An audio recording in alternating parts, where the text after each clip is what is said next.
नमस्कार, आप देख रहे हैं आज तक। आपके साथ मैं हूं अंजना ओम कश्यप। किसका होगा राज तिलक? घड़ी करीब है क्योंकि 36 घंटे से भी कम का अब इंतजार है। उत्तर प्रदेश और 5 मिलाकर उत्तर प्रदेश के राज्यों के नतीजे आने वाले हैं 10 मार्च को। एक दिन का और इंतजार है, लेकिन इस बीच बड़ी खबर के साथ हम बुलेटिन की शुरुआत कर रहे हैं क्योंकि एग्जिट पोल में एक्सिस माई इंडिया आज तक के एग्जिट पोल में प्रचंड जनादेश के साथ योगी की सरकार बनती दिख रही है। तो यूपी में काउंटिंग से पहले अखिलेश का बड़ा बयान आया है। एग्जिट पोल को तो अखिलेश यादव खारिज कर ही रहे हैं। अखिलेश यादव काउंटिंग से पहले ये कह रहे हैं कि उन्हें भारी गड़बड़ी की आशंका है। सोनभद्र में बैलेट पेपर पकड़े गए हैं। ये लोकतंत्र का आखिरी चुनाव, सावधान रहे कार्यकर्ता। ये अब से कुछ ही देर पहले प्रेस कॉन्फ्रेंस करके अखिलेश यादव ने कहा है। अखिलेश यादव ने ये बड़ा बयान दिया है जिसमें वो न सिर्फ गड़बड़ी की आशंका जाहिर कर रहे हैं, ईवीएम को लेकर अखिलेश यादव ने सवाल खड़े किए हैं। बिना सुरक्षा ईवीएम क्यों जा रही थी, ये सवाल अखिलेश यादव ने पूछा है। ईवीएम को लेकर उनका ये सवाल उठाना ऐसे वक्त पर, जो कि बीजेपी हमेशा कहती है कि हार की आशंका के बीच तमाम विपक्षी नेता ईवीएम का सवाल खड़ा करते हैं, लेकिन इन सब के बीच आपको बता दें, काउंटिंग के एक दिन पहले अखिलेश यादव जो सबसे बड़ी चुनौती योगी आदित्यनाथ को उत्तर प्रदेश में दे रहे हैं, उन्हीं अखिलेश यादव ने ईवीएम को लेकर सवाल खड़े किए। उन्होंने कहा है कि तस्वीरें सामने आई हैं, बिना सुरक्षा की ईवीएम आखिर क्यों जा रहा था। 3 दिन बहुत सतर्क रहे कार्यकर्ता। इन्होंने यहां तक कहा है कि ये लोकतंत्र का आखिरी चुनाव होगा।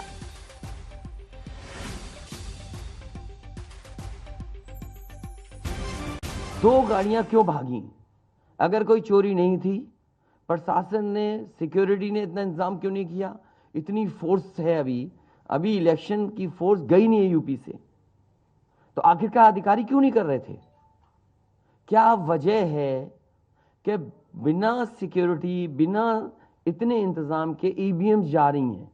और ईवीएम्स के बारे में ये मानना है कि किसी भी वेयर हाउस में रखी हो या किसी भी स्ट्रांग रूम में रखी हो, तो बिना प्रत्याशी के जानकारी के आप मूव नहीं कर सकते हैं। अगर आपको ईवीएम्स को मूव करना है तो कम से कम जो प्रत्याशी चुनाव लड़ रहे हैं उनकी जानकारी में होना चाहिए। और सोचिए, मुख्यमंत्री आवास से प्रमुख सचिव, मुख्यमंत्री जगह जगह फोन कर रहे हो और डीएम्स को बता रहे हो। ये घबरा गए उसी दिन जिस दिन अखबारों में कुछ जगह आया कि कहीं पार्क की सफाई हो रही है, कहीं घर की सफाई हो रही है, और आप में से वो लोग हैं जो जमीन पर घूमे हैं। तो अखिलेश यादव बड़े गंभीर सवाल खड़े कर रहे हैं ईवीएम को लेकर। उनका कहना है कि बिना सुरक्षा के ईवीएम क्यों जा रहा है। वो पत्रकारों से बार बार कहते हुए कि आप लोग भी घूमे हैं, यानी एग्जिट पोल्स पर अखिलेश यादव बिल्कुल यकीन नहीं कर रहे हैं। आइए आपको उनके इस प्रेस कॉन्फ्रेंस का वो हिस्सा भी सुनाते हैं जहां पर उन्होंने सीधा सवाल एग्जिट पोल पर खड़ा कर दिया है। जो जमीन पर चुनाव चल रहा है वो भारतीय जनता पार्टी के खिलाफ था, जनता के अंदर नाराजगी थी। ये जो कल एग्जिट पोल आए हैं, मैं एग्जिट पोल पर बोलना नहीं चाहता था, लेकिन जो एग्जिट पोल आए हैं वो कहीं ना कहीं परसेप्शन ये क्रिएट करना चाहते हैं कि हाँ, भारतीय जनता पार्टी जीत रही है, जिससे वो चोरी भी करें अगर, वो भी ना पता लगे कि हाँ चोरी हुई है। इसीलिए अगर हमने वोट दिया है तो मैं अपने नौजवानों से, किसानों से और आम लोगों को कहूंगा कि उतनी हमारी जिम्मेदारी बनती है कि वोट को हम बचाएं। अगर वोट नहीं गिना जाएगा तो लोकतंत्र कहां जाएगा? और ये लोकतंत्र की आखिरी लड़ाई है। मैंने कई बार कहा कि उत्तर प्रदेश का चुनाव लोकतंत्र की आखिरी लड़ाई है। इसके बाद तो जनता को क्रांति करनी पड़ेगी, तभी बदलाव आएगा।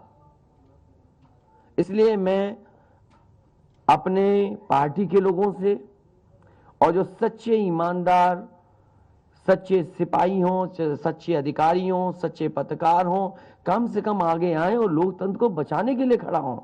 और मैं अपनी पार्टी के लोगों से कहूंगा कि जब तक काउंटिंग ना हो जाए तब तक कम से कम ये नजर रखें और लगातार निगरानी रखें कि कैसे वोट बचाया जा सकता है, कैसे जहां पर मशीनें रखी हैं कोई किसी का आना जाना ना हो। तो एग्जिट पोल के एक दिन बाद और काउंटिंग डे से एक दिन पहले ये अखिलेश यादव का बड़ा बयान, बड़ा दावा वो कर रहे हैं। वो सीधा आरोप लगा रहे हैं। वो इसे लोकतंत्र की आखिरी लड़ाई कह रहे हैं। वो कह रहे हैं कि फिर आने वाले वक्त में आंदोलन छेड़ना होगा। वो ये भी कह रहे हैं कि ईवीएम बिना सुरक्षा क्यों जा रही थी। उनका ये कहना है कि ईवीएम के साथ छेड़छाड़ हुई है, कुछ अफसरों ने उन्हें जानकारी भी दी है। सुनिए। ये लोकतंत्र के लिए बहुत ही खतरे का समय है। जो दल हार गया, अब उसके बस में यही है जो अब करने जा रहे हैं। ये जितने कुछ एग्जिट पोल हुए हैं वो इसीलिए हुए हैं कि अगर वो चोरी भी करें तो शायद नजर ना आए। अब ईवीएम्स पकड़ी गई हैं, बहाना कोई ना कोई अधिकारी बताएंगे कि हम ईवीएम्स इसलिए ले जा रहे थे। आखिरकार फोर्स के साथ क्यों नहीं ईवीएम जा रही थी? ये तो ईवीएम की एक बनारस की जो अभी भी लाइव चल रहा है वो घटना है। बरेली में एक स्ट्रांग रूम से बाहर नगर पालिका की कचड़े की गाड़ी में, जिसका नंबर UP25 DT 9166 में 3 बक्से सील पकड़े गए। जो सील बक्से थे, एक बक्से में सादा बैलेट पेपर था तथा 2 बक्से में मोहरें, रजिस्टर तथा सील करने वाला सामान था। करीबन 500 बैलेट पेपर पकड़े गए। इसी तरह सोनभद्र का है कि सोनभद्र में भी बड़े पैमाने पे चीजें पकड़ी गई। वो भी लोग समझ में आ गया तो उन्होंने देखा, SDM को रोका। SDM घोरावल जनपद सोनभद्र में खाली मत पर अपनी गाड़ी से पॉलिटेक्निक कॉलेज ले जाते हुए पकड़े गए। क्या सफाई देगी सरकार? इसीलिए मैंने कहा, प्रमुख सचिव मुख्यमंत्री, आप जानकारी कर लें। अगर आपके DMs कोई जानकार हैं, उन्होंने खुद बताया है कि वहां से लखनऊ से फोन आ रहे हैं कि जहां पर भारतीय जनता पार्टी हार रही हो वहां पर काउंटिंग स्लो हो और रात तक काउंटिंग लेकर के जाइए। तो अखिलेश यादव ये कह रहे हैं कि अधिकारी उन्हें खुद बता रहे हैं कि जहां पर बीजेपी हार सकती है वहां पर काउंटिंग स्लो होनी चाहिए। कई सारे गंभीर आरोप वो लगा रहे हैं। वो कह रहे हैं बिना सुरक्षा के ईवीएम्स आखिर क्यों जा रही थी, बिना फोर्स के। अन्य बहुत सारे सवाल वो खड़े कर रहे हैं। आइए आपको बता देते हैं। उन्होंने नौजवानों को आगाह रहने के लिए कहा है कि ये लोकतंत्र का आखिरी चुनाव है। इसके बाद तो जिस तरीके से आजादी के लिए लड़ाई लड़ी गई थी, उसी तरह की हमें और आपको क्रांति करनी पड़ेगी। मैं तो अपने नौजवानों से अपील करूंगा कि जहां किसान इतने साल बैठे रहे, तब सरकार झुकी। कम से कम 3 दिन लोकतंत्र के अखंड प्रहरी बनकर के ईवीएम्स को बचाएं और चुनाव को बचाएं। ईवीएम को बचाएं, लोकतंत्र पर प्रहार को बचाएं। बड़ी बात कहते हुए अखिलेश यादव को आपने सुना। ये प्रेस कॉन्फ्रेंस एग्जिट पोल आने के 1 दिन बाद है और काउंटिंग डे परसों है 10 मार्च को। लेकिन उससे पहले उनका कहना है कि ईवीएम को लेकर गड़बड़ी बीजेपी कर रही है। अधिकारियों को कहा गया, ये भी वो दावा कर रहे हैं कि खुद अधिकारी उन्हें बता रहे हैं कि काउंटिंग डे पर जहां बीजेपी हारती है ऐसी जगहों पर आप पोलिंग को स्लो कर दीजिएगा। इन्हीं तमाम आरोपों के बीच, इससे पहले कि हम आगे बढ़े, आपका परिचय खास मेहमानों से करा देते हैं जो हमारे साथ चर्चा में शामिल रहेंगे। प्रेम शुक्ला जी, राष्ट्रीय प्रवक्ता भारतीय जनता पार्टी के हमारे साथ जुड़ गए हैं। संजय निरुपम जी, कांग्रेस पार्टी के वरिष्ठ नेता हमारे साथ जुड़ गए हैं।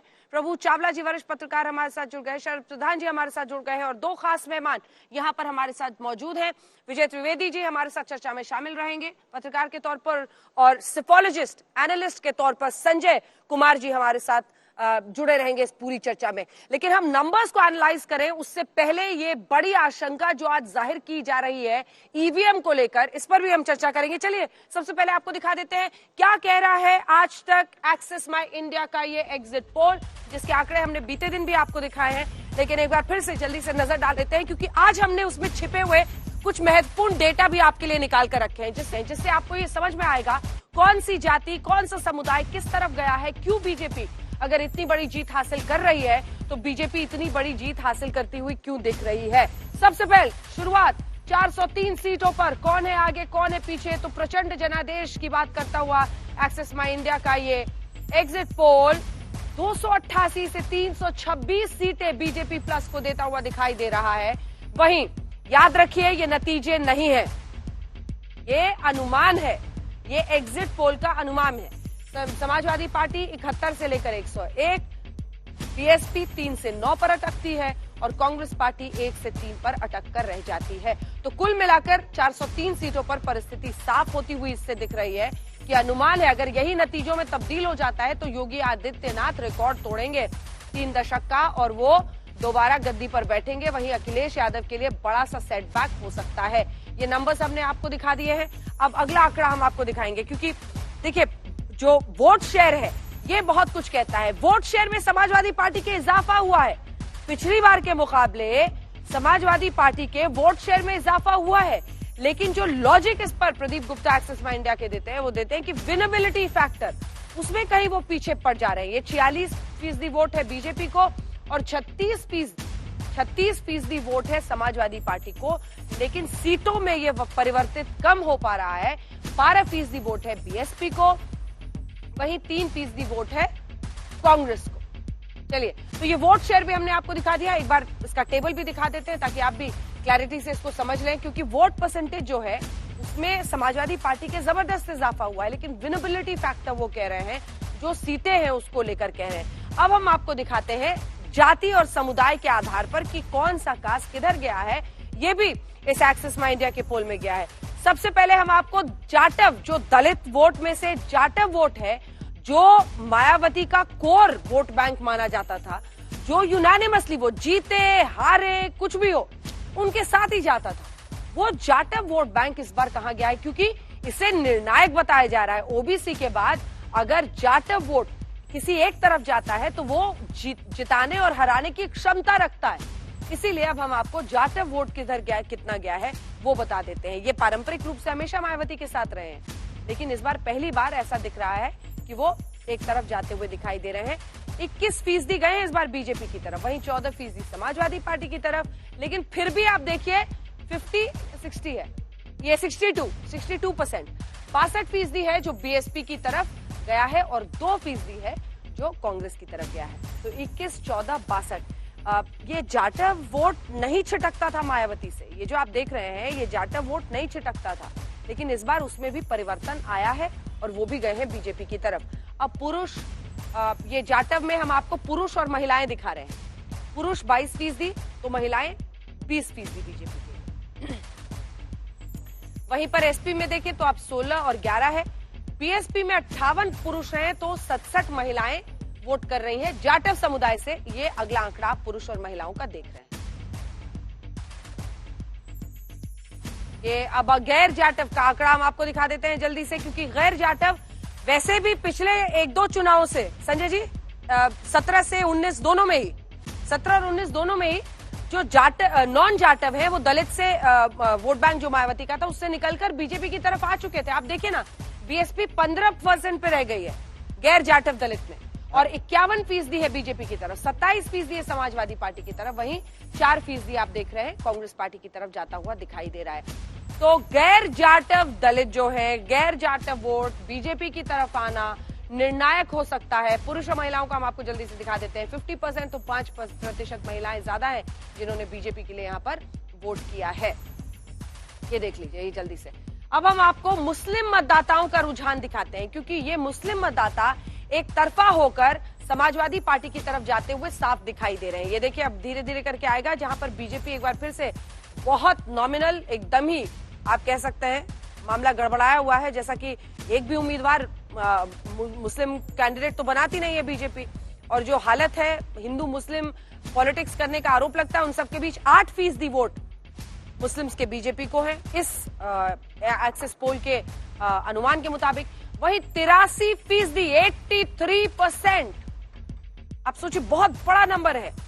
मतलब ये दिख रहा है कि मुस्लिम्स का कंसोलिडेशन हुआ है समाजवादी पार्टी के प्रति। वो एक तरफा वोट कर रहे हैं समाजवादी पार्टी, कोई असदुद्दीन ओवैसी कोई अन्य पार्टी कुछ नहीं वहां पर कर पा रही है।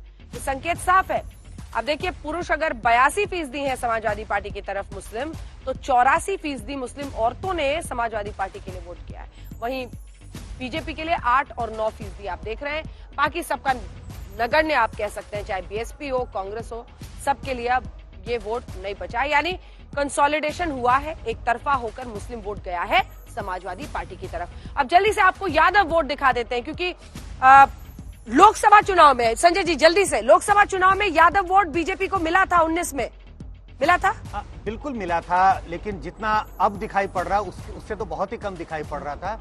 लेकिन अंजना जी बराबर हमें इस बात का ध्यान रखना चाहिए, लोकसभा से विधानसभा की तुलना ना करें, और विधानसभा की तुलना विधानसभा से करनी चाहिए। लोकसभा अगर 2019 का देखें तो उसमें तो आप यादवों की बात कर लें, गैर यादव ओबीसी की बात कर लें, हाँ। सभी समुदाय के वोटरों में इस बार तो बड़ी 86% संख्या में है, बीजेपी के लिए सिर्फ वोट किया 86% है। 86% है, जो 85% पुरुष और 88% महिलाएं। यादव वोट हम दिखा रहे हैं जो कि एक तरफा समाजवादी पार्टी की तरफ गया है। वो वोट बिल्कुल नहीं बटा, एकदम क्लैरिटी से गया है। तो मुस्लिम्स और यादव्स का जो कंसोलिडेशन हो बताया जा रहा था M+Y, वो दिख रहा है। हालांकि वहीं पे बीजेपी कहती है कि महिला और यूथ हमारा MY है। वो भी दिलचस्प है कि इनका MY अलग है, उनका MY अलग है, महिलाओं और यूथ का। लेकिन ये आप देख रहे हैं फिलहाल आंकड़े, जिसमें हमने आपको हर समुदाय का दिखा दिया है। तमाम खास मेहमान हमारे साथ जुड़े हुए हैं जिनसे हम चर्चा कर रहे हैं। संजय के साथ शुरुआत करना चाहती हूँ। मुझे पता है कांग्रेस के लिए बहुत कुछ यहाँ पर नहीं है जिसको आप डिफेंड करें या जिस पर बोले, लेकिन ओवरऑल मेरा काम भी नहीं है कांग्रेस को डिफेंड करना। मैं तो किसी पार्टी को डिफेंड नहीं करता, मैं आंकड़ों को डिफेंड संजय निरुपम आपको मैं कैसे बोल सकते हो संजय जी? संजय निरुपम जी, आपके साथ शुरुआत कर रही हूँ। संजय जी, मामला अब ऐसा है कि बीजेपी अगर यही अनुमान जो है नतीजों में तब्दील होता है तो एक तरफा मामला दिख रहा है। और जो मौका तमाम अन्य पार्टियों के लिए था, अगर मायावती कमजोर पड़ रही थी तो वो एसपी और कांग्रेस सबके लिए मौका था। लेकिन वो गैर जाटव वोट भी, जाटव वोट में भी अगर 21% ले जा रहे हैं तो ये बड़ा संकेत है और ओबीसी भी उनकी तरफ ही दिखाई दे रहा है। संजय जी, देखिए, आपने खुद कहा कि ये अभी अनुमान है और जितने आंकड़े आप पेश कर रही हैं वो सारे आंकड़े अभी अनुमान हैं। इसलिए इन अनुमानों के आधार पर कोई एक अधिकृत तौर पर कोई बयान जारी किया जाए, मुझे नहीं लगता कि ये बहुत मुनासिब होगा। निश्चित तौर पर उत्तर प्रदेश में योगी सरकार का जो कामकाज था, उस कामकाज को लेकर के लोगों में नाराजगी थी, वो साफ साफ दिख रहा था। दूसरी बात, उन नाराजगी को वोटों में ट्रांसलेट करने का जो प्रयत्न होना चाहिए प्रचार के माध्यम से, वो भी प्रयत्न हर तरफ से हो रहा था, चाहे समाजवादी पार्टी करे या कांग्रेस पार्टी करे। प्रियंका गांधी जी के नेतृत्व में एक जबरदस्त कैंपेन कांग्रेस पार्टी ने किया और हम लोगों ने कोशिश की कि जन जन तक पहुंचा जाए। और बेरोजगारी का प्रश्न हो या लॉ एंड ऑर्डर का प्रश्न हो या महिलाओं की सुरक्षा का प्रश्न हो या फिर आवारा पशुओं का जो उत्पात है वहां पे वो प्रश्न, सारे प्रश्नों, या किसानों का मुद्दा हो, इस सारे मुद्दों को लेकर के बहुत ही एक सिस्टमेटिक तरीके से, बहुत ही प्रभावशाली तरीके से लोगों के बीच कांग्रेस पार्टी गई प्रियंका जी के नेतृत्व में। अब ये कितना ये वोटों में ट्रांसलेट होगा, ये तो 10 तारीख को पता चलेगा। मैं ये नहीं कह रहा हूं, देखिए हर एग्जिट पोल को वो सभी लोग खारिज करते हैं जो हारते हुए दिखते हैं। तो मैं अगर खारिज करूंगा तो बोलेगा अच्छा आप हारते हुए दिख रहे हैं इसलिए कर रहे हैं। लेकिन सच ये है कि विधानसभा चुनाव में कई बार एग्जिट पोल गलत साबित हुए हैं, चाहे पश्चिम बंगाल का हाल का चुनाव हो या बिहार का चुनाव हो या फिर हरियाणा का चुनाव हो। क्योंकि चुनावों में एग्जिट पोल एकदम फाइनल ऐसा नहीं है। वो मार्जिन हम लोग भी लेकर चल रहे हैं, अनुमान के आधार पर ही अपना विश्लेषण, वो मार्जिन हम लोग भी लेकर चल रहे हैं और 100% एकदम यही होगा, ये दावा हम भी नहीं कर रहे। लेकिन एक चर्चा हो रही है, लेकिन जो अखिलेश यादव ने आरोप लगा दिया है इतने दिन पहले, काउंटिंग के एक दिन पहले, वो कह रहे हैं ईवीएम को लेकर गड़बड़ी की आशंका। इसमें आप लोग कहां पर खड़े हैं?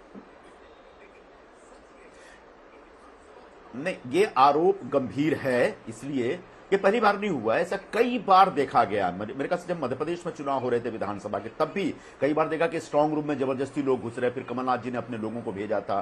कई स्टेट में ऐसा होता है। कई बार ईवीएम के मशीनों में आप कई बटन दबाएंगे तो अपोजिशन का जो चुनाव चिन्ह होता है वो नहीं दिखता।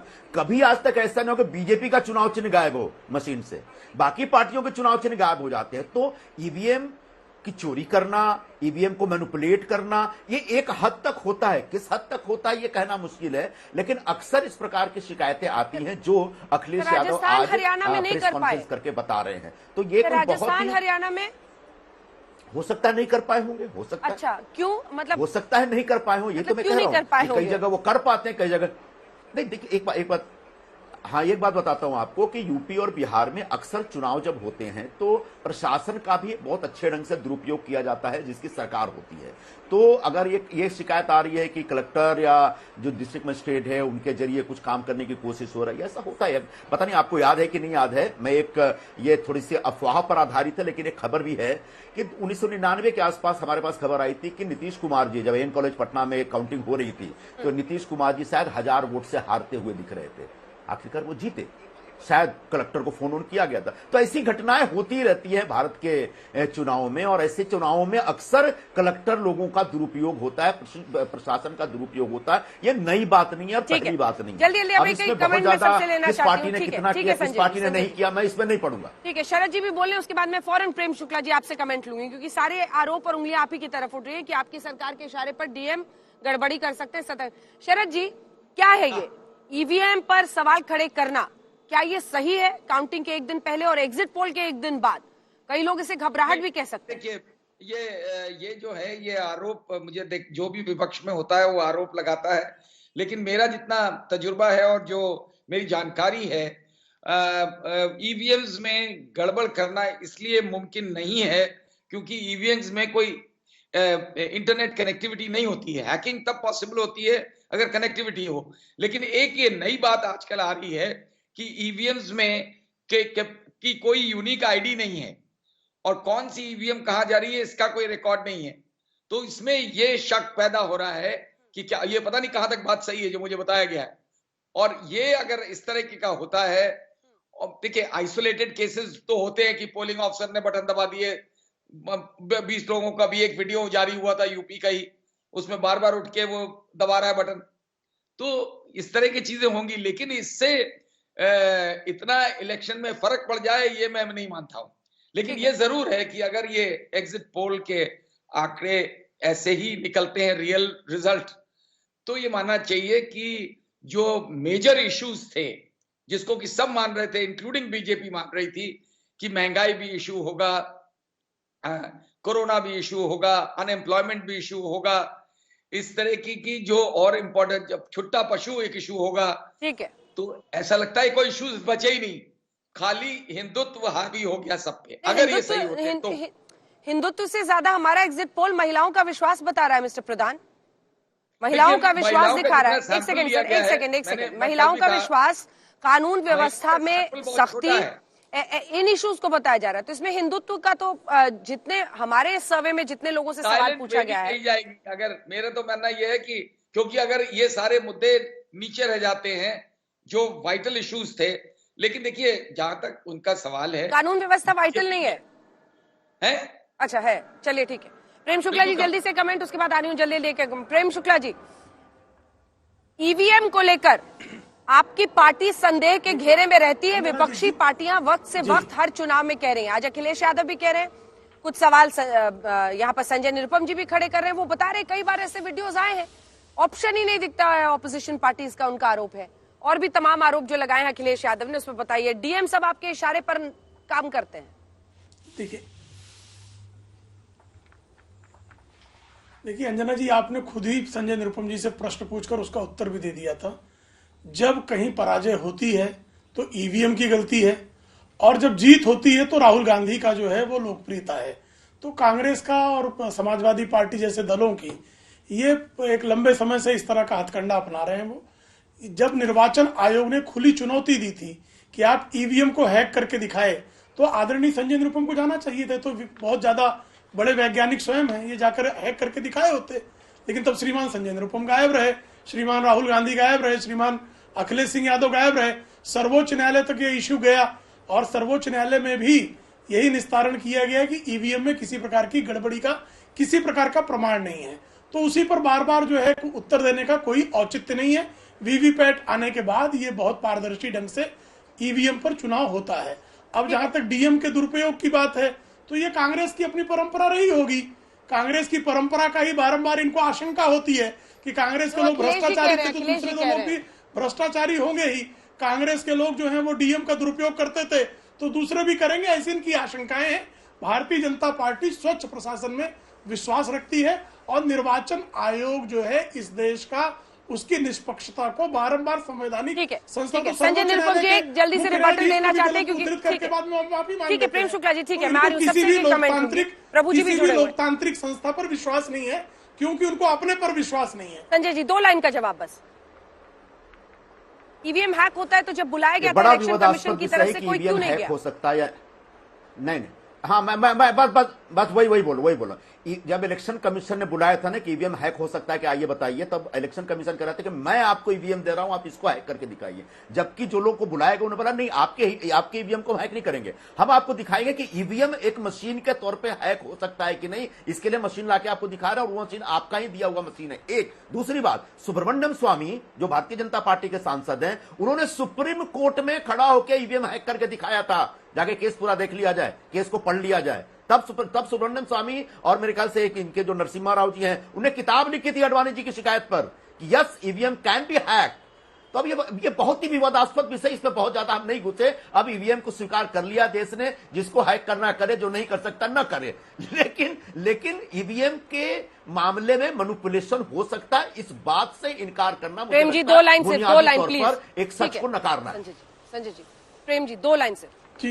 नहीं, डॉक्टर सुब्रमण्यम स्वामी तो ये कहते हैं कि राहुल गांधी कोकीन के साथ बोस्टन में पकड़े गए थे। प्लीज तो शायद सुब्रमण्यम स्वामी के साथ इसको मत ले जाइए, ऐसे पर्सनल कमेंट करने की जरूरत है। देखिए, मैं हमेशा मानती हूँ जब नेताओं के पास अच्छे तर्क और दलील नहीं होते तो वो पर्सनल अटैक करते हैं।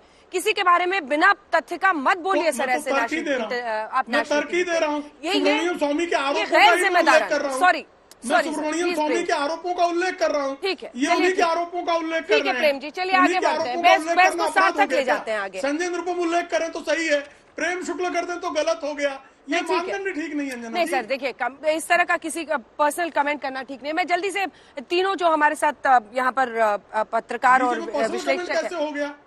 डॉक्टर सुब्रमण्यम स्वामी का आज तक प्रत्युत्तर नहीं दिया, गलत था पॉइंट मेड। आगे बढ़े, थैंक यू। संजय जी, क्या ईवीएम हैक हो सकता है? क्या ईवीएम का ये आरोप सही है कि ईवीएम हैक होने लगे? आप एग्जिट पोल आया, उसमें एक तरफा दिख रहा है मामला, तो एग्जिट पोल के जरिए माहौल बनाया जा रहा है, माहौल बनाकर फिर गड़बड़ी की जाएगी। आप इससे सहमत हैं? देखिए, अगर किसी मशीन के बारे में बात करें कि कोई मशीन में गड़बड़ी पैदा की जा सकती है, तो ईवीएम भी एक मशीन है, इसकी संभावना बनी रहेगी। मैं ये नहीं कहता हूं कि इसकी संभावना नहीं है, लेकिन चुनाव में जो कुछ हो रहा है, पिछले 4-5 सालों से हम नैरेटिव देख रहे हैं कि जब आप हारने लगते हैं तब ईवीएम की बात होती है। देखिए, चुनाव 1 महीने से चल रहा है, पहले फेज में भी चुनाव हुए, ईवीएम उस समय भी स्ट्रांग रूम में गए, लेकिन उसमें कोड नहीं है, उसमें लॉक नहीं था प्रॉपर, या उसमें निगरानी नहीं हो रही थी। ये सब एग्जिट पोल के जब अनुमान आए उसके बाद चर्चा शुरू हुई है, लेकिन ईवीएम तो स्ट्रांग रूम में कब से रखे गए थे। तो मुझे लगता है कि इन सब चीजों पर हम डिस्कशन करके एक तरह से टाइम जाया करते हैं। ईवीएम पे चर्चा नहीं होनी चाहिए, चर्चा होनी चाहिए। अखिलेश जी तो कुछ सोच के ही कर रहे होंगे ना, और टाइम नहीं जाया कर रहे होंगे त्रिवेदी जी। इससे पहले कि हम आगे बढ़े, आप दोनों से कमेंट ले, क्योंकि अब सबकी नजर इस बात पर टिकी हुई होगी जो हम लोग कल से दिखाना चाह रहे थे। कौन दिग्गज कहां पर, आगे या पीछे, जल्दी से आपको दिखा देते हैं।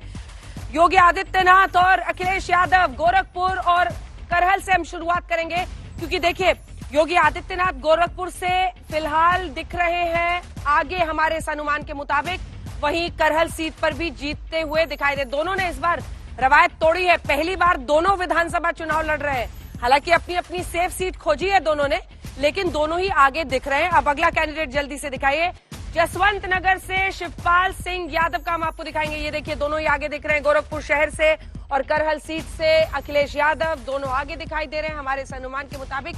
आगे का मतलब होता है कि वो जीतते हुए दिखाई दे रहे हैं हमारे इस एग्जिट पोल के मुताबिक। अब अगला आपको दिखाते हैं, शिवपाल यादव जसवंत नगर सीट से हैं, वहीं ओपी राजभर जहूराबाद सीट से है। इन दोनों का आपको जल्दी से दिखा देते हैं, ये दोनों भी आगे दिख रहे हैं। देखिए, दूर से ही समझ जाइएगा, जैसे हरा रंग दिखे मतलब समझिए आगे चल रहे हैं, यानी उनके जीत का अनुमान है, ऐसा दिख रहा है। तो ये दोनों हमने आपको दिखा दिया है। शिवपाल सिंह यादव चचा एक बार फिर से भतीजे के साथ आ गए हैं। पार्टी जरूर अलग है, लेकिन हाथ मिलाकर दोनों चुनाव इस बार लड़ रहे हैं। वहीं ओपी राजभर, जिन्होंने ये दावा किया कि पूर्वांचल में वो भारी पैमाने पर कई समुदायों को, पिछड़ी जातियों को समाजवादी पार्टी में सम्मिलित कर रहे हैं, वो भी अपनी सीट जहूराबाद से आगे दिखाई दे रहे हैं। अब हम आपको अगला दिखाएंगे। उप मुख्यमंत्री केशव प्रसाद मौर्य, सिराथू सीट, और उनके सामने है पल्लवी पटेल समाजवादी पार्टी की तरफ से। ये हम आपको दिखा रहे हैं सिराथू सीट में, और ये टक्कर, ये वाला हरा जो है ये टक्कर के लिए है, इसमें कोई आगे नहीं है, टक्कर है। मतलब अब ये बड़ी खबर के तौर पर भी होगा अगर ऐसा होता है तो। अगर मुकाबला करना पड़ रहा है उप मुख्यमंत्री को, केशव प्रसाद मौर्य को, स्वामी प्रसाद मौर्य के जाने के बाद वही चेहरा थे। और ये देखिए फाजिल नगर से जहां से स्वामी प्रसाद मौर्य मंत्री थे, कैबिनेट मंत्री। तारीखों का ऐलान हो गया इलेक्शंस का, उसके बाद निकल लिए और चले गए समाजवादी पार्टी में। कुंडा से आप राजा भैया को देख रहे थे और अब हम आपको दिखा देते हैं समाजवादी पार्टी की तरफ से यही फाजिल नगर से पीछे चल रहे हैं। स्वामी प्रसाद मौर्य के लिए बड़ा झटका हो सकता है, वहीं कुंडा से राजा भैया आगे चल रहे हैं। स्वामी प्रसाद मौर्य, इनके इर्द गिर्द इतनी राजनीति हुई, कैबिनेट मंत्री थे, गए, ये तो पूरे पिछड़ी जातियों को प्रभावित करेंगे, लेकिन ऐसा नहीं दिख रहा है। अब हम आपको दिखा दे रहे सिद्धार्थनाथ सिंह, इलाहाबाद पश्चिम से, प्रयागराज पश्चिम से वो चुनावी मैदान में है और वो आगे दिख रहे हैं। वहीं उनके साथ आप बेबी रानी मौर्य को देख रहे हैं, जो कि आगरा रूरल से, ग्रामीण से, आगरा ग्रामीण से चुनावी मैदान में है, वो भी आगे दिखाई दे रही हैं। तो ये दोनों ही, सिद्धार्थनाथ सिंह स्वास्थ्य मंत्री मौजूदा सरकार में है, वो आगे दिखाई दे रहे हैं। अब हम आपको अगला नेता दिखा रहे हैं, संजय सिंह अमेठी से आगे दिखाई दे रहे हैं। वहीं अगले उनके साथ आपको संदीप सिंह दिख रहे हैं, जो कि अतरौली से है, पोते हैं कल्याण सिंह के। और ये देखिए संजय सिंह, अमेठी की जो पूरी कहानी है, लंबी चौड़ी है, किसी फिल्मी प्लॉट से कम नहीं है। एक वक्त पर वहां पर इंदिरा गांधी के बेटे को ले जाने के लिए वो उन्होंने ही पॉलिटिक्स की थी, लेकिन फिर वो बीजेपी से चुनावी टिकट में इस बार मैदान में है। ये लुइस खुर्शीद आप देख रहे हैं, सलमान खुर्शीद की पत्नी को, जो कि फर्रुखाबाद सीट से चुनावी मैदान में है, वो पीछे दिख रही हैं, और नाहिद हसन कैराना से पीछे दिख रहे हैं। नाहिद हसन के सामने वहां पर चुनावी मैदान में बीजेपी की तरफ से मृगांका सिंह है कैराना से। और कैराना में जो पोलराइजेशन का पूरा मुद्दा था, वो क्योंकि बार बार चुनावी आगाज में ही अमित शाह ने कहा से ही पूरा टोन सेट किया था, तो दिग्गज भी आगे पीछे दिखाई दे रहे हैं। केशव प्रसाद मौर्य की सीट अगर अटकी हुई है तो ये बड़ी खबर है, लेकिन इससे पहले कि आगे बढ़े, जल्दी से ईवीएम पर एक कमेंट। अखिलेश यादव एक पूरी पीसी कर रहे हैं त्रिवेदी जी, बिल्कुल ठीक बात पूरी है। पीसी कर रहे हैं और वो गंभीर आरोप लगा रहे हैं। ये क्या है आज एग्जिट पोल को भी लिंक करना उससे? जी देखिए, एग्जिट पोल को लिंक करना और एग्जिट पोल पर निशाना लगाना तो वैसे है जैसे मैसेंजर को शूट करना। हाँ। एक तो एग्जिट पोल अब कोई चुनाव पर असर नहीं डाल रहे। एग्जिट पोल जब आप दिखा रहे हैं, जब चुनाव पूरा हो चुका है तो उसका कोई असर नहीं होने वाला है। वो तो हमारी प्रतिष्ठा, आपकी प्रतिष्ठा पर ज्यादा होगा, या जिन्होंने किया है सर्वे उस पर हो सकता है।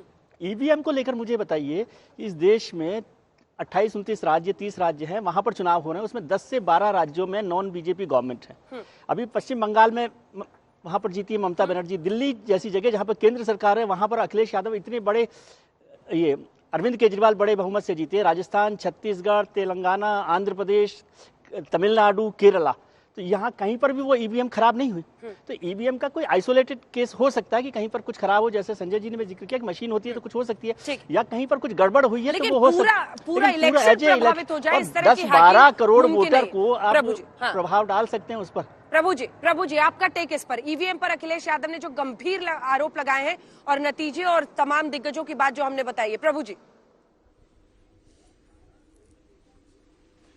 मैं कई सालों से चुनाव देख रहा हूँ, कोई नई बात तो इसमें है नहीं कि जो भी हार रहा है या जीत रहा है, मैं उसकी बात में नहीं जानना चाहता कि जब भी रिजल्ट आना शुरू हो जाता है ना कोई बातें शुरू हो जाती दोनों तरफ से।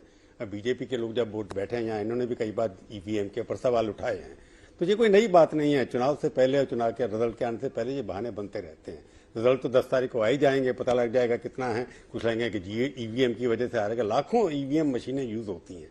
पॉपुलर जब मैंडेट होता है उसके अंदर 200-400 मशीन का कर लेंगे आप, 2-4 हज़ार वोटों को कर लेंगे। जब कांटे की टक्कर होती है वहां पर तो ईवीएम को यूज करके आप कुछ मैनिपुलेट 2-4 कंस्टिट्यूएंसी पे कर सकते हैं, परंतु मैसिव लेवल पे ईवीएम को मैनिपुलेट करना शायद इम्पॉसिबल है। ये एक पॉलिटिकल चुटकेबाजी है, करते रहते हैं, उसको सीरियसली नहीं लेना चाहिए। उसके डिबेट भी करने का मतलब ये है कि आप उस चीज को बढ़ावा दे रहे हैं, क्वेश्चन उठा रहे हैं। डेमोक्रेसी के अंदर ईवीएम की मशीनों को भी क्वेश्चन किया जा सकता है। ये सब इसलिए ईवीएम के ऊपर मेरे को लगता नहीं है कि बहुत बड़ी धांधलेबाजी हो सकती है। कहीं एक आधी कॉन्स्टिट्यूंसी पे हो सकता है, परंतु अखिलेश यादव का एक जो सवाल अलग से है उसके ऊपर थोड़ा सा लगता है मेरे को उनके अंदर दम है। जिन्होंने कहा है कि डीएम को कहा गया कि आप चुनाव की गणना को देर तक रखते रहिए। आप भी थी अंजना जी, जब बिहार में चुनाव हो रहा था, ईवीएम की मशीनों के अंदर से रिजल्ट तो एकदम आ जाने चाहिए थे। उस दिन रात के देख भी था रिजल्ट आया, कई 12-20 कॉन्स्टिट्यूंसी के अंदर उसी से सारा का सारा पलट गया था, रिजल्ट देखा था आपने। तो चुनाव लेट करना, गिनती को लेट करना, क्योंकि जब एक बार मशीनें खुल गई उसके बाद डीएम के पास पूरी पावर होती है कि कितने वोट साइन करके दे देता है वो, कि फलाना व्यक्ति जीत गया, उसको आप कोर्ट पे जाकर के चैलेंज कर सकते हैं, उससे पहले चैलेंज नहीं हो सकता। उसको देखना है कि हम लोगों को सोचना ये है कि आजकल ईवीएम के मुकाबले में जब बटन दबता है तो एक बार काउंटिंग आ जाती है। 24 घंटे चुनाव गिनती करने में क्यों लगते हैं? उसके कारण क्या है? पॉलिटिकल कारण है, एडमिनिस्ट्रेटिव कारण है, टेक्निकल कॉलेज हैं। बिहार के अंदर 24 कॉन्स्टिट्यूंसी की काउंटिंग जो है 6 बजे से लेकर के 10 बजे तक रात को हमको पता नहीं था कौन जीत रहा कौन हार रहा है। तो वो चीजें सजेस्ट करने वाली भी हैं कि उस दिन क्या होता है, कि अखिलेश जी जो बोल रहे हैं क्या वहाँ डिले होता है नहीं होता है, उससे क्या रिजल्ट जो कांटे का होने वाला है जैसे बिहार में हुआ है उससे परिवर्तन होता है, तब देखेंगे हम उसको। तो लगता है ईवीएम बदल सकते हैं, ये सब कर सकते हैं, उसमें कोई दम नहीं है। जना जी एक लाइन इसमें मैं हाँ, जोड़ दूं इस पर कि आप दोनों से मैं comment करूंगा। एग्जिट पोल में और जो ईवीएम का जो आप देख रहे हैं उसमें 14% वोट, सबसे ज्यादा फायदा इस एग्जिट पोल में अखिलेश यादव को समाजवादी पार्टी को दिखाई दे रहा है कि 14% करीब 22% वोट था पिछली बार, और इस बार 30 नहीं, तो वो तो ईवीएम में काउंटिंग में सीट तो अलग तरीके से होगी, लेकिन 14% वोट का इजाफा हुआ है। और ईवीएम यदि खराब है तो फिर अखिलेश यादव को आप क्यों आगे दिखा रहे हैं, क्यों शिवपाल यादव को आगे दिखा रहे हैं आप? वहां पर ईवीएम खराब नहीं कर सकते थे? प्रभु जी कमेंट करना चाह रहे हैं। के बारे में एक वोटिंग परसेंट के बारे में बोलना चाहूंगा। एक कहना चाहता हूँ कि वोटिंग परसेंट के बारे में मेरा अपना एक सोचने का तरीका है, क्योंकि 34% 36% वोट मिल रहे हैं उनको, जो पिछली बार शायद 22% थे, 14% की बढ़ोतरी हुई है। तो उसमें सिर्फ यही सवाल है कि हम जातियों का जो मर्जी देख लें, और बीजेपी की 46% वोट हुए हैं, 5 उसके अंदर इतना पिछली बार शायद 41% थे या 42% थे, मेरे को याद नहीं है। तो मेरे को ये लगता ये है कि चौथी मार्जिन ऑफ विक्ट्री इतना ज्यादा था बीजेपी का, उसको पूरा कर पाना इन लोगों के लिए मुश्किल हो रहा है। जाति इधर से उधर गई हैं, जब तक जीतने के लिए 325 सीट अगर आप दे रहे हैं, जब जातियों के वोट उनको नहीं देंगे वो जीत नहीं सकते। तो मार्जिनल ये हो कि मार्जिन विक्ट्री इतना ज्यादा था बीजेपी का, कई कॉन्स्टिट्यूंसी में 200 के करीब कॉन्स्टिट्यूंसी है, उस मार्जिन को फिलअप करना अखिलेश के लिए बहुत मुश्किल लग रहा है। एग्जिट पोल जो बता रहा है, अब रिजल्ट क्या आते हैं दूसरी बात है। तो ये लड़ाई ये है कि उनकी पॉपुलैरिटी बढ़ी है, वोट बढ़े हैं, एंटी इनकम्बेंसी जो कह सकते हैं, जितने वोट बढ़े हैं अखिलेश यादव के वो एंटी इनकम्बेंसी हैं या बीएसपी की तरफ से आए हैं या कांग्रेस का मार्जिनलाइजेशन हुआ है, क्योंकि दोनों पार्टियों के वोट बढ़े हैं। जो नंबर 2 होने वाली है उसके भी बढ़े हैं, जो नंबर 1 है उसके भी बढ़े हैं। तो जो मार्जिनलाइज हुआ है कांग्रेस और बीएसपी हुई है वही है जी। जो कोर वोट बैंक था मायावती का, जाटव वोट, उससे भी 21% चिटका है और वो बीजेपी की तरफ आया है।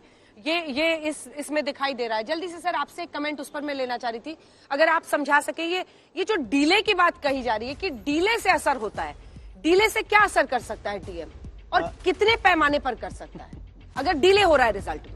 वो कह रहे हैं कि जहां पर नहीं होता वहां काउंटिंग धीरे कर देते हैं, जहां पे बीजेपी नहीं जीत रही होती है, उससे क्या होगा? नहीं, प्रभु जी जिस बात का जिक्र कर रहे थे उस बात को थोड़ा आगे बढ़ाएंगे। डिले किन जगहों पर होता है? हम जो कहते हैं कि पैटर्न देखने की कोशिश करनी चाहिए। हो सकता है हम पैटर्न देखें और हमें पैटर्न मिल भी जाए कि मान लीजिए 30 कंस्टिट्यूंसी में डिले हुआ और काउंटिंग बहुत देर तक चलती रही और धीमी चल रही थी, और बाद में पता चलेगा कि इन्हीं 3 कंस्टिट्यूंसी में कांटे का मुकाबला था। लेकिन धीमी क्यों होती है? धीमी इसीलिए होती है कि मुकाबला कांटे का होता है और दोनों पक्ष, चाहे वो जीतने वाली पार्टी और जो रनर अप होती है, दोनों के जो नुमाइंदे होते हैं वो दावेदारी करते रहते हैं। तो बड़े सावधानी से वोटों की गिनती, उसका टैबुलेशन होता है, इसलिए धीरे होता है। तो अगर उसका एक निष्कर्ष निकालेंगे तो हमेशा लगेगा कि जिन कंस्टिट्यूंसी में धीमे हुई उन कंस्टिट्यूंसी में बड़ा कांटे का मुकाबला था, इसके लिए धीरे कर दिया गया और किसी खास पार्टी को जिताने के लिए किया गया। लेकिन शायद इसका कोई सीधा संबंध होता नहीं है, धीमी होने की कई और वजह हो सकती है। ठीक है, जल्दी से कमेंट संजय जी से ले सकते हैं। देखिए, जितने एक्सपर्ट्स हैं सर यहाँ पर, कोई भी इस बात को स्वीकारने को तैयार नहीं है, बल्कि चुनाव आयोग जैसी संस्था पर अब जहां जहां आप जीते हैं वहां पर तो सन्नाटा हो जाता है ना सर, वहां तो 0 सन्नाटा। लेकिन जहां जहां पर हारते हैं, सोर लूजर जिसे अंग्रेजी में कहा जाता है, कि वहां पर आप चुनाव पर ही सवाल खड़ा कर दीजिए, आप वर्डिक्ट को ही सस्पेक्ट बना दीजिए कि नहीं ये तो गड़बड़ी से आया है। ये क्या सही है लोकतंत्र के स्पिरिट के लिए? संजय जी देखिए, ऐसा है कि ईवीएम को तमाम शक और सुबहों के बीच इस देश ने स्वीकार कर लिया है। यह भी एक बहुत बड़ा सच है कि भारतीय जनता पार्टी को छोड़कर देश के तमाम पॉलिटिकल पार्टियों ने अपना एक ज्वाइंट पिटीशन दिया इलेक्शन कमीशन को और कहा था कि आप ईवीएम को हटाइए और बैलेट पेपर फिर से वापस लाइए। फिर भी इलेक्शन कमीशन ने नहीं सुना, और हम अब इसको लेकर बहुत बड़ा इश्यू भी नहीं बनाना चाहते हैं। ठीक है, अब ईवीएम हमने जैसे आप कहेंगे कि भाई देखो चुनाव हार गए इसलिए ईवीएम को बदनाम कर रहे हैं। आप बैलेट पेपर से चुनाव चाहते हैं? एक मिनट, मैं एक सुझाव तो इलेक्शन कमीशन को तमाम पॉलिटिकल जो अपोजिशन पार्टियों ने दिया था, लेकिन इलेक्शन कमीशन ने रिजेक्ट कर दिया। बैलेट पेपर को कॉम्प्रोमाइज नहीं कर सकता है डीएम। चुनाव संस्थाएं, संवैधानिक संस्थाएं, आपने मैं भी आपसे सिर्फ बात कर रही हूँ सर, मैं भी काउंटर कर रही हूँ। बिल्कुल होता था। बैलेट पेपर नहीं कॉम्प्रोमाइज कर सकता है, वो तो और आसान हो जाएगा। हमने आपका वो तो उसकी उंगलियों में होगा फिर। मैं तो कह रहा हूँ बिल्कुल बिल्कुल होता रहा है और बिहार में इस प्रकार से बूथ के बूथ लूटने बूथ की कैप्चरिंग कहानियां बहुत होती होती थी। रही हैं। मैं इससे इनकार नहीं कर रहा हूं, लेकिन एक लोकतंत्र में ट्रांसपेरेंसी का तकाजा यह है कि एक बार अगर इस देश का एक बहुत बड़ा वर्ग कह रहा है कि साहब ये मशीन मैनिपुलेट हो सकती है, और जैसा संजय कुमार साहब खुद कह रहे हैं और मेरा भी मानना है, दुनिया में कोई ऐसी मशीन नहीं है जिसको आप हैक नहीं कर सकते, मैनिपुलेट नहीं कर सकते। फिर भी कुछ लोग ईवीएम कहीं पर किसने किया, कब किया, कैसे किया, क्यों किया, ये एक विवाद का विषय हो सकता है, लेकिन एक मशीन कभी मैनिपुलेट हो ही नहीं सकता, ये विवाद का विषय नहीं है और इसके ऊपर विवाद नहीं किया जाए। फिर भी हमने स्वीकार किया, ठीक है, इलेक्शन कमीशन एक संवैधानिक संस्था है और उसने कहा कि हम ईवीएम से ही कराएंगे तो कराइए, लेकिन एक लोकतांत्रिक व्यवस्था में एक वर्ग अगर ये कह रहा है अभी भी उसको विश्वास नहीं है, तो मुझे लगता है कि उसकी आवाज सुनने के ऊपर भी, उसकी आवाज सुनने की चिंता इलेक्शन कमीशन को होनी चाहिए। दुर्भाग्यवश ये चिंता इलेक्शन कमीशन को नहीं है। हम एक बड़े हित में सोचते हुए जो व्यवस्था, उस व्यवस्था को हम स्वीकार कर रहे हैं, लेकिन अगर कहीं कुछ गड़बड़ होता है तो आप इस डर से कि चूंकि देखो ये हार रहे हैं इसलिए ईवीएम पे सवाल उठा रहे हैं, ऐसा कह के हमको आप चुप भी नहीं करा सकते। अगर अखिलेश यादव ने कहा है कि ईवीएम को लूटने या चोरी करने या बदलने की कुछ प्रक्रिया चल रही है, कुछ गलत तरीके से काम हो रहा है, तो मुझे लगता है कि उनको हक है ये कहने का। आप ये भी नहीं कह सकते एग्जिट पोल आने के बाद, साहब कल तो इलेक्शन हुआ है, कल तो पोलिंग हुई है और आज ये निकल के आ गए हैं, तो कल के पोलिंग के बाद सारे के सारे ईवीएम मशीन स्ट्रांग रूम में जाएंगे, तो आज ही तो कुछ घटनाएं होंगी अगर गलत कुछ होने वाली हैं तो, इसलिए आज उन्होंने प्रेस कॉन्फ्रेंस लिया। तो ये नहीं कह सकती कि एग्जिट पोल आने के बाद अखिलेश यादव ये कह रहे हैं या कोई भी पार्टी या कांग्रेस पार्टी ये मुद्दा खड़ा कर रही है। मुझे लगता है कि ये थोड़ा ज्यादती हो जाएगी अखिलेश के साथ या अपोजिशन के नेताओं के साथ। ठीक है, प्रेम शुक्ला जी अब जवाब दीजिए। सभी की बात आपने सुन ली, आरोप आपने सुन लिया। अब संजय जी यही कह रहे हैं कि अगर ऐसा है तो फिर चुनाव आयोग को इसकी पहल करनी चाहिए, और बीजेपी भी वक्त वक्त पर उठाती रही है ये सवाल ईवीएम को लेकर। लेकिन सवाल है कि अगर आप ब्यूरोक्रेसी का, डीएम्स का इस्तेमाल कर रहे हैं, सवाल देखिए जी देखिए, जो भारतीय जनता पार्टी के जीवीएल नरसिंह राव जी ने जो पुस्तक लिखी थी आडवाणी जी के कार्यकाल में, उसमें वीवीपैट की मांग की थी। कालांतर में इलेक्शन कमीशन ने भी वीवीपैट का प्रयोग प्रारंभ कर दिया।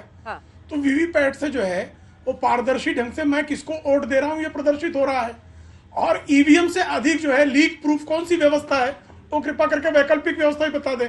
जब बैलेट पेपर लूटने की हेमवती नंदन बहुगुणा के जमाने में कहा जाता था कि बैलेट पेपर लूटने के वो उस्ताद हुआ करते थे, बिहार के चुनाव में किस तरह से बैलेट पेपर लूटे जाते हैं इस पर बाकायदा जो है टेलीविजन में लोगों ने डॉक्यूमेंट्रीज भी बनाई थी। तो ईवीएम से बेटर कौन सा सिस्टम है कि कृपा करके वो भी सजेस्ट कर दे निर्वाचन आयोग को, और निर्वाचन आयोग उस पर संज्ञान ले ले। अगर किसी पॉलिटिकल पार्टी की तरफ से कोई भी शिकायत आती है तो उस पर निर्णय लेने का अधिकार निर्वाचन आयोग का है। चुनाव में नतीजों के दिन ईवीएम की चर्चा करना भी अब लगता है एकदम एक बन गया है, करने का कोई फैशन बन गया है, और उस पर चर्चा फिर से 10 मार्च को होगी, मुझे पता है। लेकिन दिलचस्प तब होगा अगर फैसले पक्ष में आने लगे, जो लोग कंप्लेन कर रहे हैं, तब उनकी क्या बोली होती है ईवीएम पर। लेकिन इससे पहले कि आगे बढ़े, संजय जी आ रही हो, एक सेकंड जल्दी। केशव प्रसाद मौर्य जी की सीट अटका हुआ लग रहा है। प्रेम जी, टक्कर है मामले में, सीट में उनका पल्लवी पटेल टक्कर दे रही है। बिल्कुल नहीं अटका हुआ है, बिल्कुल नहीं अटका हुआ है।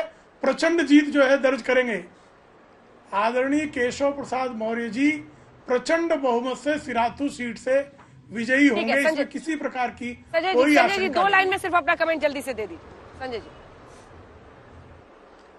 मैं ईवीएम की वांछनीयता क्या है, यह कितना प्रभावशाली है, कितना उपयोगी है और कितना ईमानदार है, इस विवाद में बहुत ज्यादा नहीं जाने की कोशिश कर रहा हूं। बस एक सवाल खड़ा करके छोड़ दे रहा हूं कि दुनिया के बहुत सारे देशों में ईवीएम आया था, लेकिन आज उन देशों में ईवीएम पे इलेक्शन नहीं होता।